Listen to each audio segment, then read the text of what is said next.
Well, thanks everyone. My name is Liliane Marita, and Heather and I met online, and I am mesmerized with the work that she does. I am making it a point that 2024, I am going to attend one of your workshops. So it's in the vision board. Yes, I'm so excited. I love your newsletter.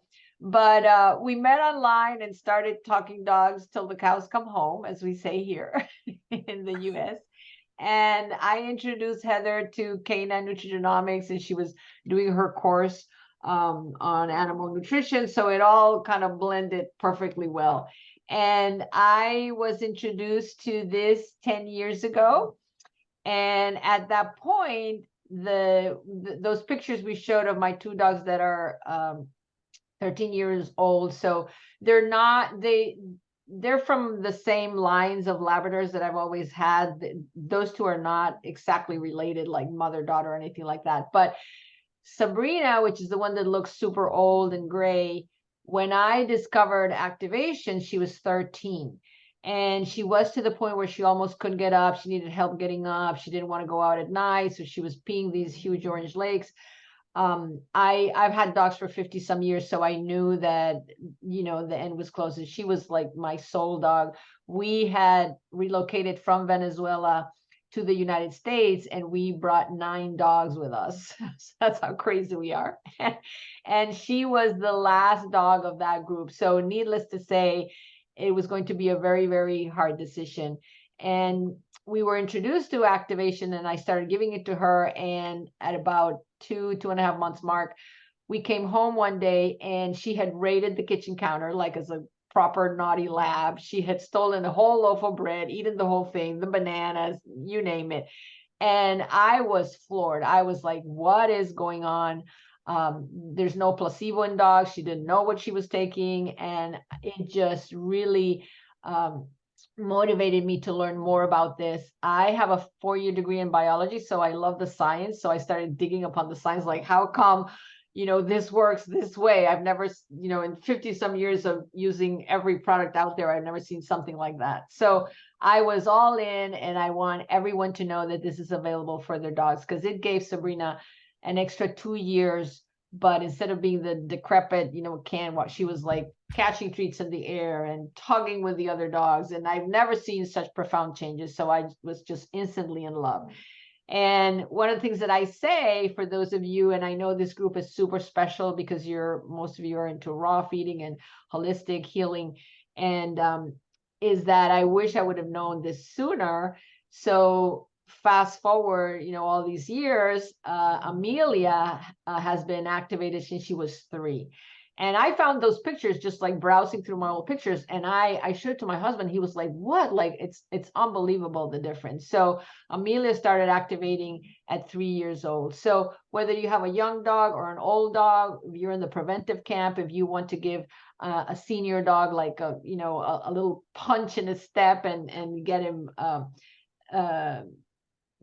just giving him the best possible, last years of his life, living like he's a middle-aged dog instead of a senior dog. This is just amazing. So I'm going to share my screen. So we're going to be talking about canine nutrigenomics, which is a new science that shows how nutrition can change our gene expression. And full disclosure here, these products are not intended, and here in the US it's called the FDA, the Federal Drug Administration. So all natural products are not evaluated by the FDA. Only drugs are regulated by the FDA. The manufacturing is, but not the formulation itself. So these are the 2 dogs that we were talking about, Sabrina and Amelia.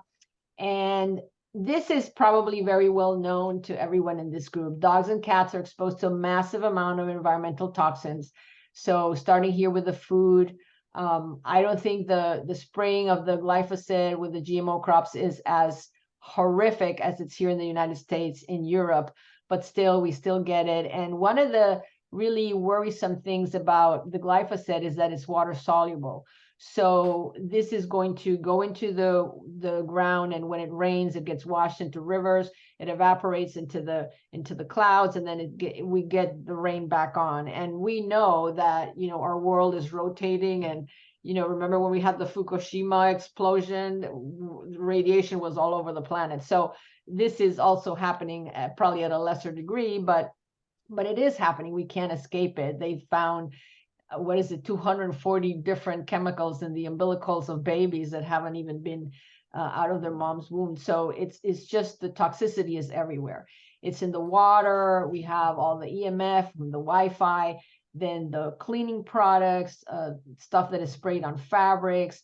Here in the US, these plug-ins and the sprays and the candles, the scented candles, are very, very popular. And those are full of so many toxins for our dogs. And now dogs and cats spend a lot of time indoors, more than they used to. So they're constantly being exposed to this. It's in their bedding, it's in their bed, it's in the floors. So here the glyphosate again. And then of course, all the flea and tick collars. You know, here in the United States, our summer months, it's horrific. And really, I have not found a perfect natural solution.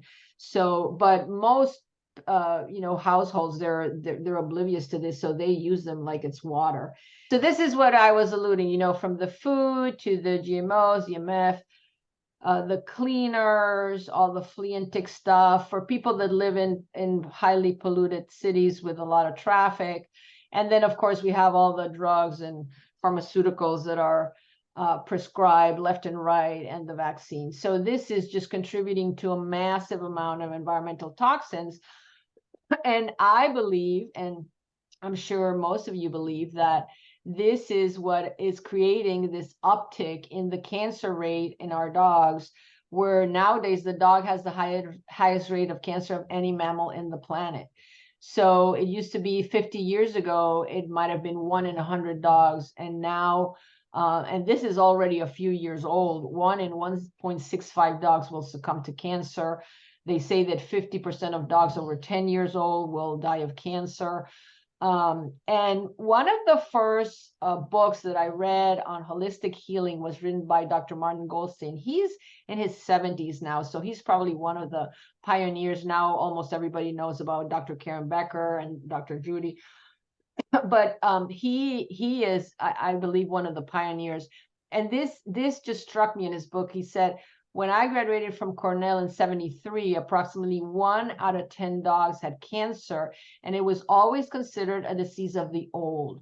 And if they saw a dog that had a lump and the dog was young, they never thought that it could be cancer. But he says nowadays they commonly see dogs under 18 months old with terminal cancer. I've lost 3 of my students this year. One was a 9-year-old, but the other 2 were pretty young dogs. One was 4, and the other one, I don't think he was 3, to cancer. So in the Forever Dog that I know a lot of you know about this book, they say dogs have 30 times more skin cancer. So, you know, it makes me wonder all the stuff that they get into the pads of their feet, laying on all these products. They have 4 times more breast tumors and 8 times more bone cancer and twice the incidence of leukemia than in humans. And this is a book written by Dr. Jean Dodds, and she's the one that brought all this awareness to the over-vaccination. And her book is the title of my talk, Canine Nutrigenomics, not related. But I love this because I think this is the glimmer of hope. We have more influence over our dog's health than we ever imagined, even when it comes to the most serious conditions. So never give up hope. So what all these environmental toxins are causing is something called oxidative stress. Oxidative stress is produced because of free radicals. So the easiest way to see it, that it's very intuitive for us, is we know that if we cut an apple or an avocado and we leave it out on the counter, after a while it's going to turn brown, right? So this is the oxidation. This is anything that comes in contact. Like if you leave a metal that's not protected, you leave it out in the elements, in the rain and the air, it's going to rust. So it's easy to see it on the outside, but something very similar is happening on the inside. So these free radicals, we're going to call them bad guys, they are missing an electron. and they're going to they're going to steal an electron from a healthy cell in order to become stable, now leaving this, the healthy cell, unstable. So over time, the accumulation of oxidative stress that happens every day, and then even more with the environmental toxins, it causes inflammation. Now, inflammation, like if I hit and bump my head and I get a bump, well, that inflammation is bringing extra blood flow to help heal. But if it's left unchecked for a long time, it will inevitably cause disease. And actually, there are over 200 diseases, and it includes cancer. This is both for humans and for animals. So everything I'm saying here applies to us as well. They are associated with oxidative stress that is caused by free radicals. Now, I had no idea, and you probably can't even guess, how many free radicals your dog makes every single day. They make 300 septillion free radicals per day. This is just by eating and breathing and that massive exposure to toxins. And this is affecting every single organ system in their bodies: their brain, their heart, the kidney, the liver, the joints, the gastrointestinal system, the immune system, the blood vessels, the skin, the lungs, and the eyes. So every single part of our bodies is affected by this oxidative stress. And that accumulation is one of the theories of why we age. So it is accelerating that aging process. Now, when we reduce oxidative stress, these are all the improvements that we can see: reduced pain and inflammation, faster and better recovery, more energy and stamina. Gut health is vastly improved for horses, hoof health, hair, coat, and health. You're going to see some amazing examples. Respiratory health, which is a big issue in horses, improve circulation, reduce muscle fatigue. This is very important, that and the energy and the stamina and the recovery for those of us, like I do agility with my dogs. So if you do any kind of sport, because when dogs are very active, their uptake of oxygen is increased. So therefore their oxidative stress increase. So to be able to control that is very, very important. Reducing allergies. We know that almost every time you go to the vet, anything is deemed an allergy. And then also mental clarity and focus. And this is the near and dear theme for Heather and I, that we are convinced that there is a huge, huge relationship between dog behavior and, of course, their mental processes, the anxiety, all those dogs, even with reactivity, all of that is because of a high level of oxidative stress. Of course, super, super noticeable for dogs that eat just kibble, but even because of all the other things, even those that don't eat kibble as well. So up to now, we've only known one solution to the oxidative stress problem, and it is direct antioxidants, right? The issue with this is that it's a one-to-one approach. So one antioxidant molecule that in our case comes from good food, in the dogs that eat only kibble doesn't come pretty much, but only one direct antioxidant can neutralize one free radical, and they're one and done. So they're basically destroyed. So we have resorted to lots of supplements, right, to try to balance out, to try to counterbalance that oxidative stress. And what we're doing is the antioxidant is giving, one of these electrons to the bad guys to calm them down. But as you can see here, with this many free radicals that we make a day, on that one-to-one approach, I mean, we would have to be eating a truckload of blueberries and celery and broccoli and kale every day to even be able to make a dent on that one-to-one approach. So is there a better way? And this is where our topic comes in, nutrigenomics. It's how nutrients can affect your gene expression, affect the DNA. So what scientists have found is that virtually every gene has some direct or indirect relationship to nutrition. And we really, really are what we eat. So genes can be turned on or off. So genes, this is our DNA, and then we can turn on certain genes. And this is a brand new field for those of you that are like the science. You can research it, epigenetics. It's fascinating. But very, very, very, this is an oversimplification. So we have good food that will send a signal or instructions to turn on, and it can also turn off some of the bad genes. So it's a double effect. We can turn on the good genes and we can turn off the bad genes. So we call that activation. We activate the genes to make more of the good guys, more of the antioxidant enzymes. Now, this is a key term. We've been talking about direct antioxidants with supplements, but enzymes are a whole different ballgame, because enzymes are proteins that accelerate chemical reactions inside our cells. So again, to give you an oversimplification, if you had the Ferris wheel and it cost $10 or 10 pounds to ride it, if you added enzymes, it would only cost the body $1 per ride. So what this is doing, it is saving the body energy and making it work in a much, much more efficient way. So our enzymes, so one molecule, one enzyme can destroy 1 million free radicals per second. So now we don't have that 1-to-1, it's 1 per 1 million. So what now, and also the enzymes recycle themselves. Remember, with the direct antioxidant, it's 1 and 1, so you'd have to eat more broccoli and more kale and more oranges. So now you can see that with this 1 million approach, it is feasible to start peeling off, start scaling down this damage from the free radicals. So we're going to be talking about a patented synergistic formula that is 18 times more effective than if you take supplements. So there are 5 herbs that were mixed in a specific ratio: ashwagandha, bacopa, green tea, milk thistle, and turmeric. And these are combined in very specific ratios for this product called Protandim. And it is what makes it 18 times more powerful. So this is one example. Glutathione is the master detoxifying enzyme in our body and also for our dogs. And it gets elevated way, way, way higher, up to 300%.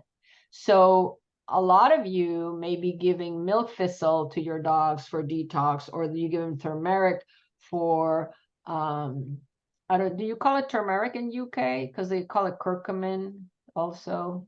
Either. Yeah.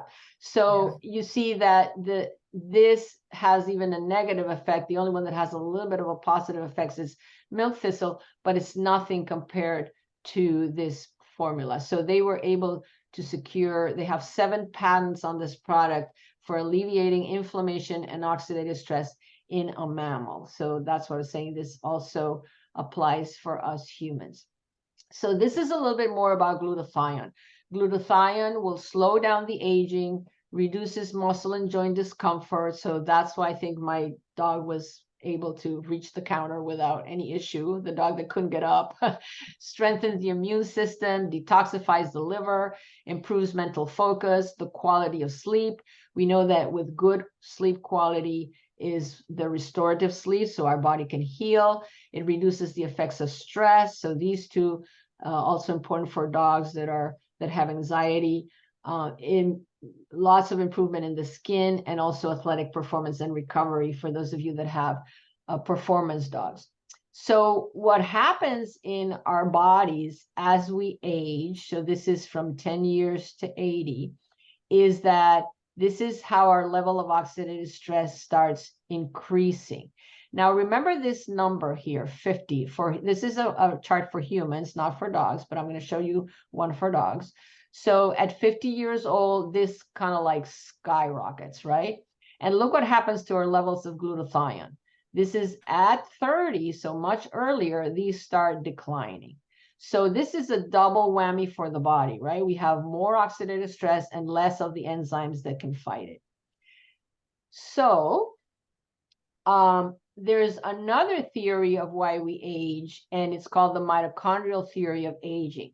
And some of you may remember, here in the US, it's 6th grade biology, where we study the mitochondria. And here we say it's the powerhouse of the cell, and it might be the same for you guys. But basically, the mitochondria makes something called ATP, which is the energy that the cell needs to function, to make proteins, to just for everything. We need this ATP.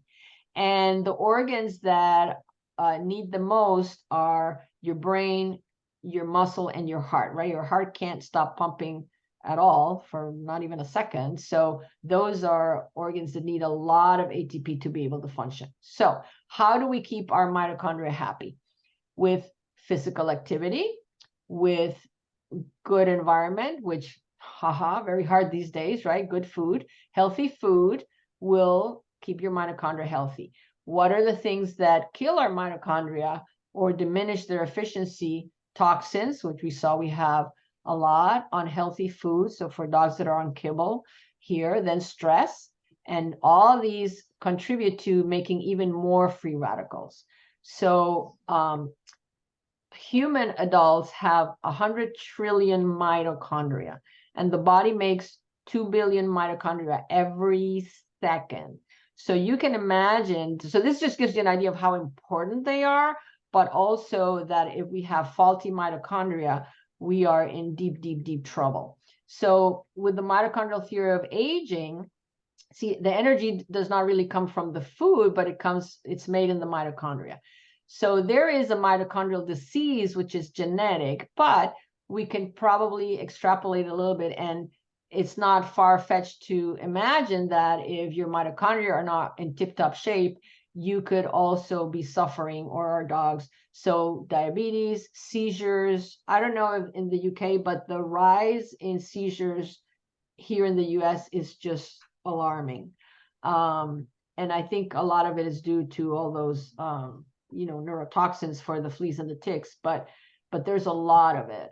And then things like autoimmune diseases, which are also on the rise, unexplained liver failure, cancer, unexplained kidney disease, heart disease, and heart failure. And this is for humans, autism and ADHD, but I also, there's a lot of doggy dementia going around, and I think all the dogs that have, some of these, like, I don't know, we could call them learning disabilities, but, dogs that have high anxiety level, I think it could be due to that as well. For those of you that, if you have a dog that has been diagnosed with cancer, or even a relative, if you're into science, this is a great book. If you're not into science, then this is a very dense book.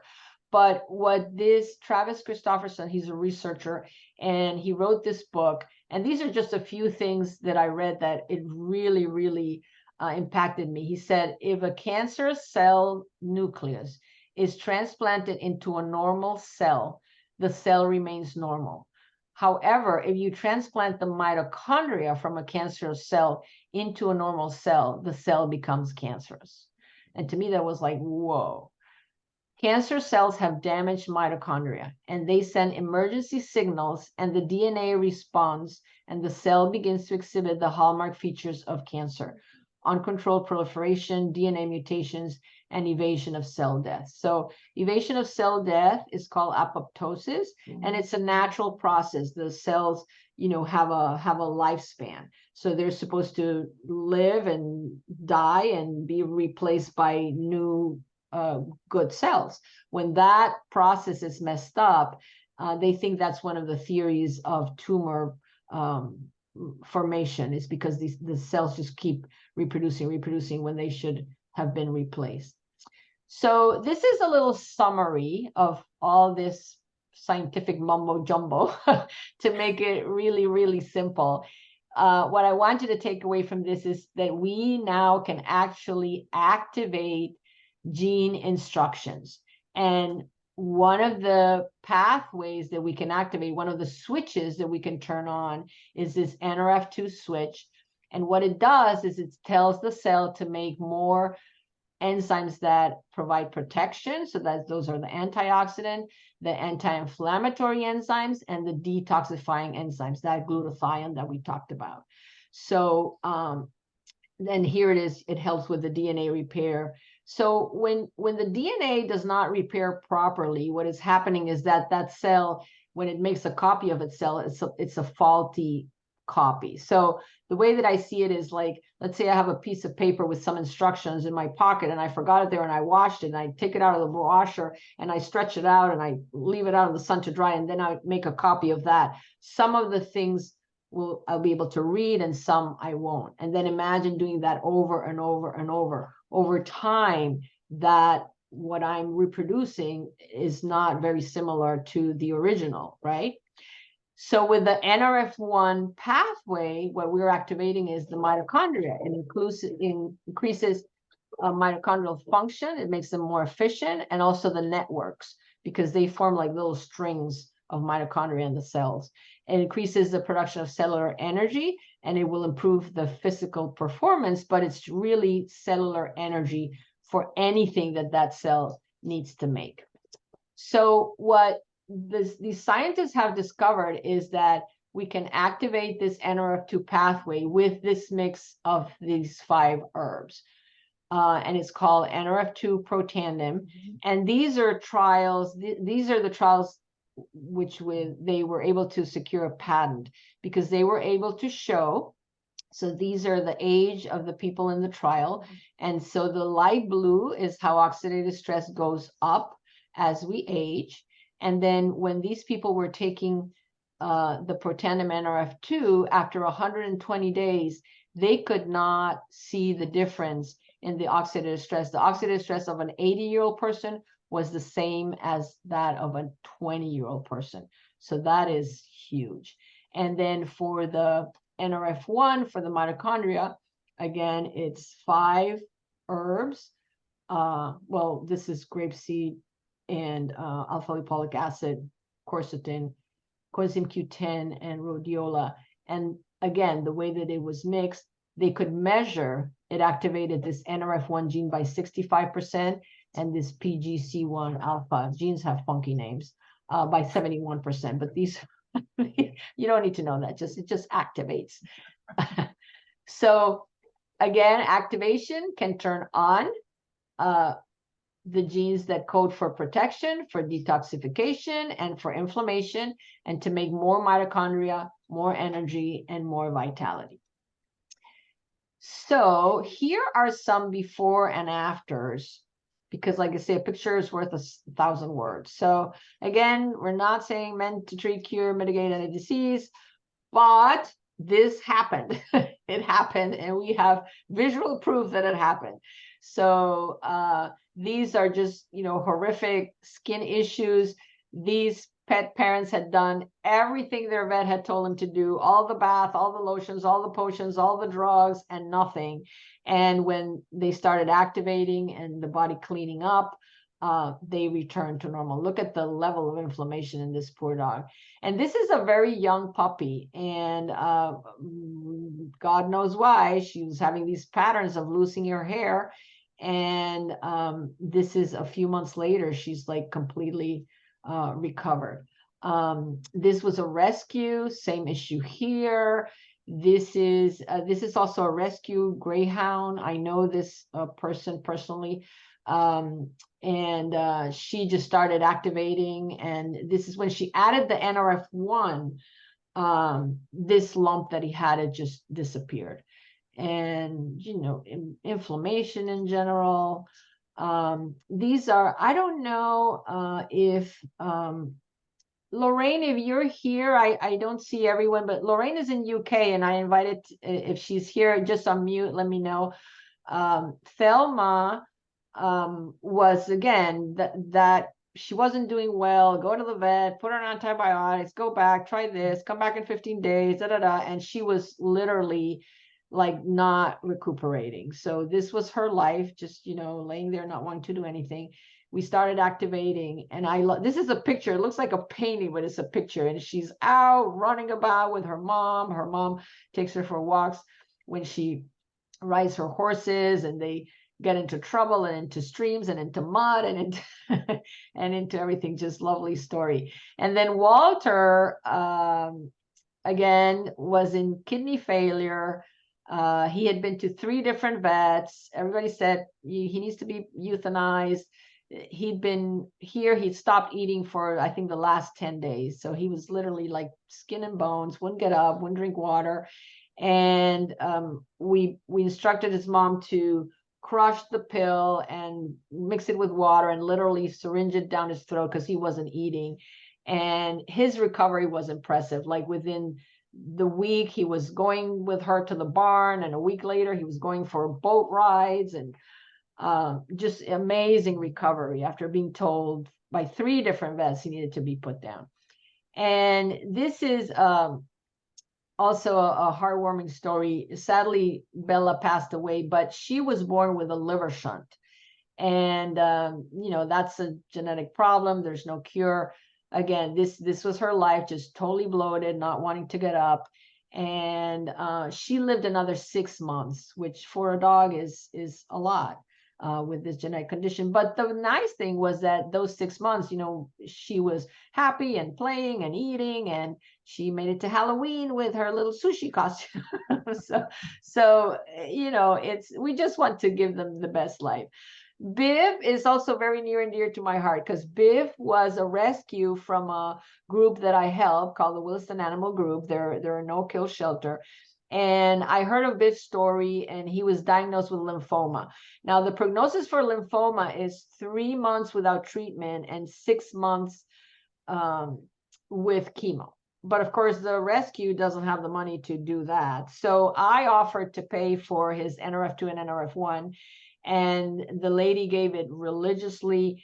And of course, eventually he passed away. But then I had another person reach out with lymphoma, and I said, I think that's what Biv had. So let me call the person who was fostering him.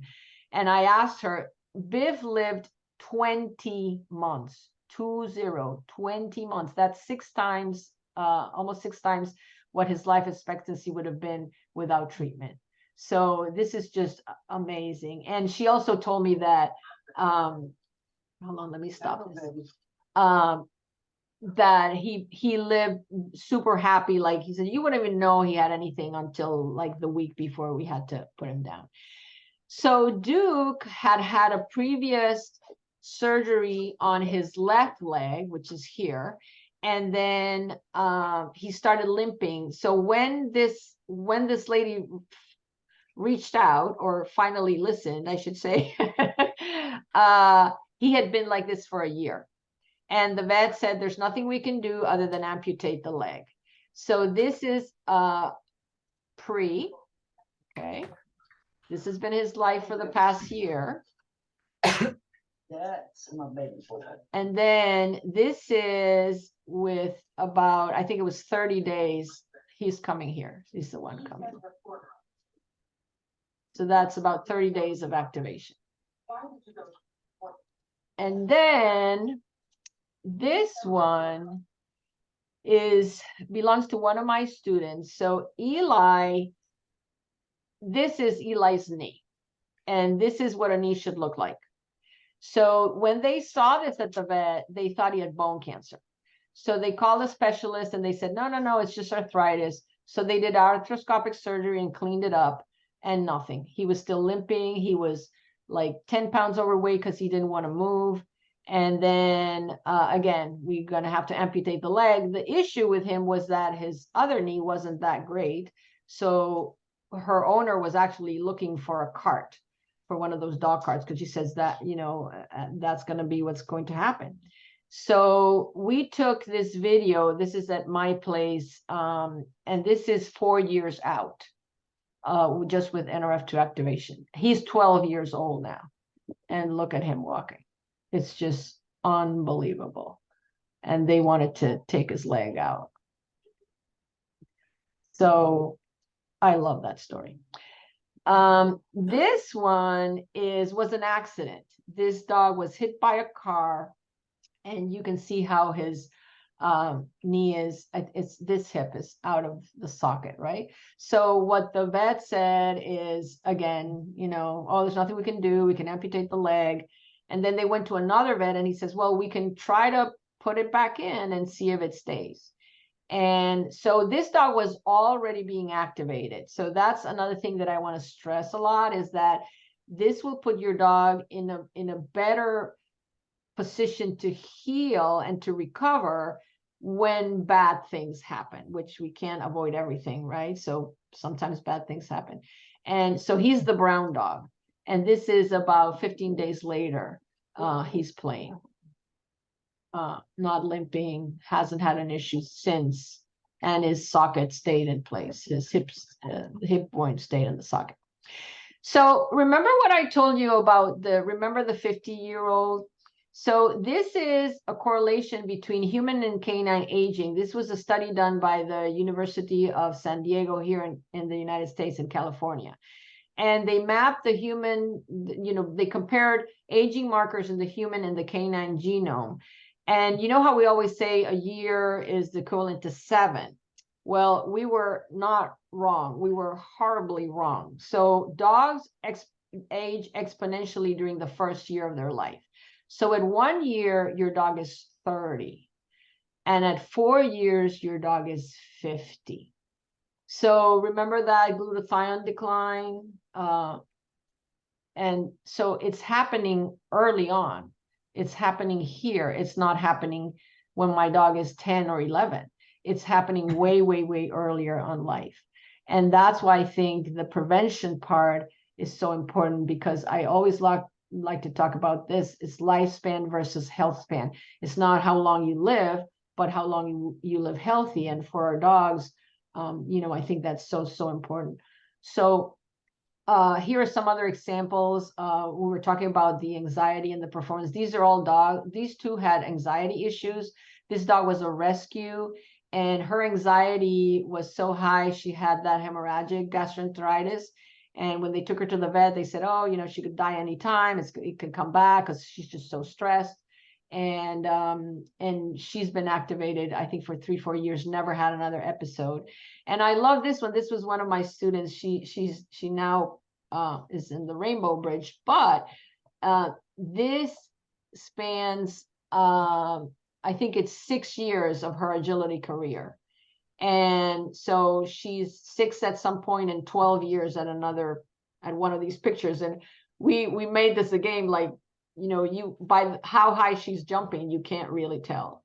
And actually, I think this one is when she was 12 years old. Look how high she's jumping, because this is just an 8-foot bar. So they kept, lowering the bars for her to run as a senior. And so these are other seniors. So these are all dogs that, were kind of like my Sabrina was. Like, they had mobility issues and they couldn't walk, and owners are carrying them around and, living in pain. And Lacey started racing her mom on the golf cart. I can't remember Lulu's story, but it's another one that, again, she was on her deathbed. So this is Amelia. A funny, it's not funny really, but Amelia, she had a bad UTI infection. And when I took her to the vet, we did some antibiotics, it wouldn't clear up. And then they wanted to take a sample from her bladder. And when they did the scan, the vet called me in and said, I see a mass, and we're going to have to call, the specialist and blah, blah, blah. And so my friend, the one who owns Eli, works at the vet, and she says, don't do surgery, because the bladder, if you touch it, it's like a balloon, it explodes, and there's nothing you can do. And I said, no, I'd never do that to my dogs. So I said, if the tumor keeps on growing, it's going to come a point where she won't be able to hold the pee. So and again, she's been activated since she's 3. We doubled up on the activation. We did some homeopathy. We did some essential oils.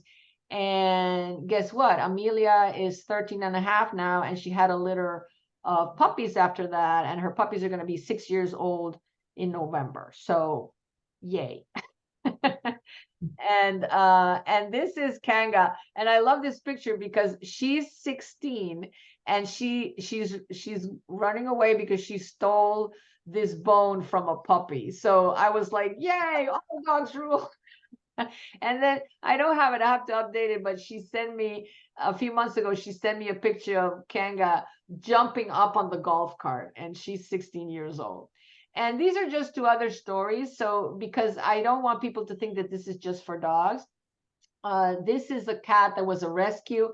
And when they rescued her, her paw had already fused the bones. She had a broken paw, a broken leg. And you see the pad of the fetus here. And she was, this is where she was applying the pressure when she walked. So this started as this.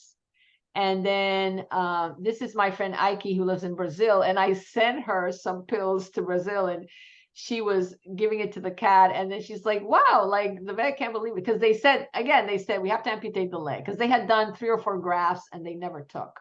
So this is what this turned into. And then Elle is a hedgehog from one of my friends, Vivian, who does hedgehog rescue. And she has lost all her quills, and she was all red in her nose and here.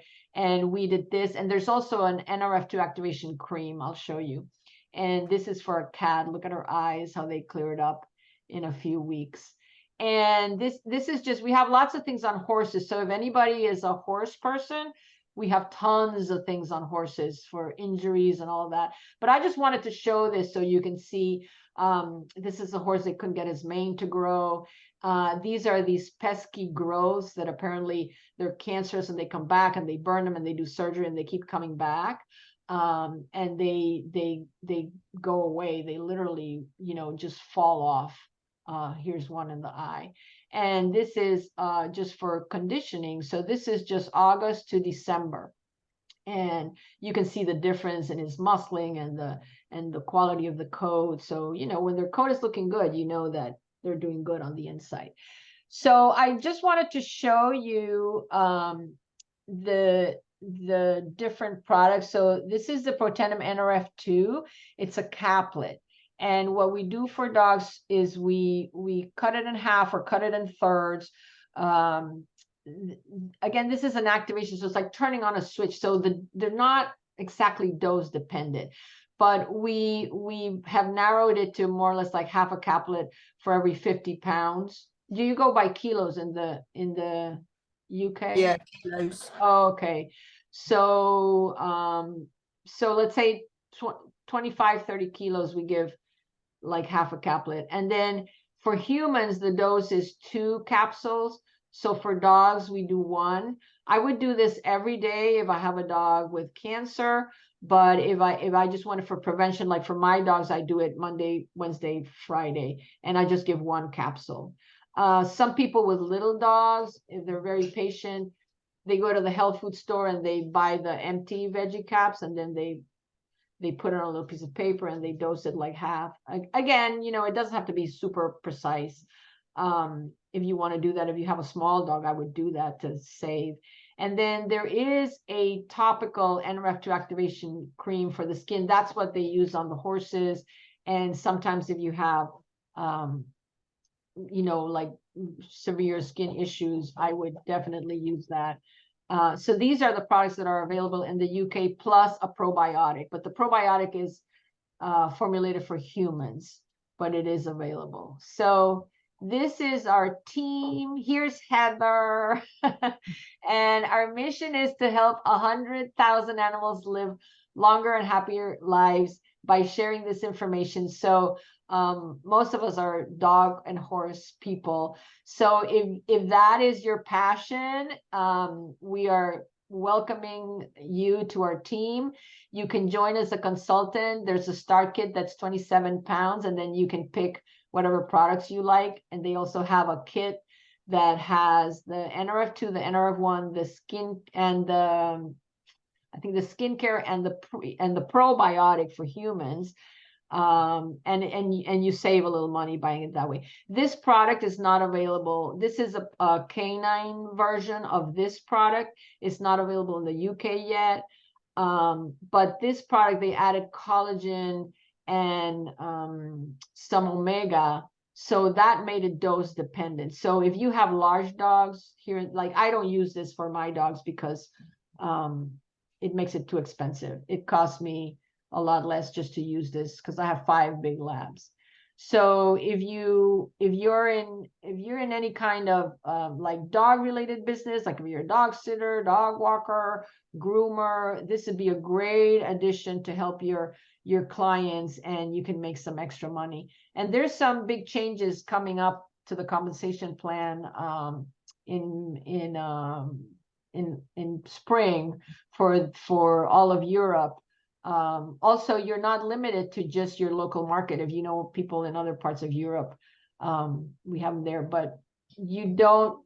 Now it's based a lot on selling product. You can make a good extra income. You don't have to build like a traditional network marketing team like most of the network marketing companies.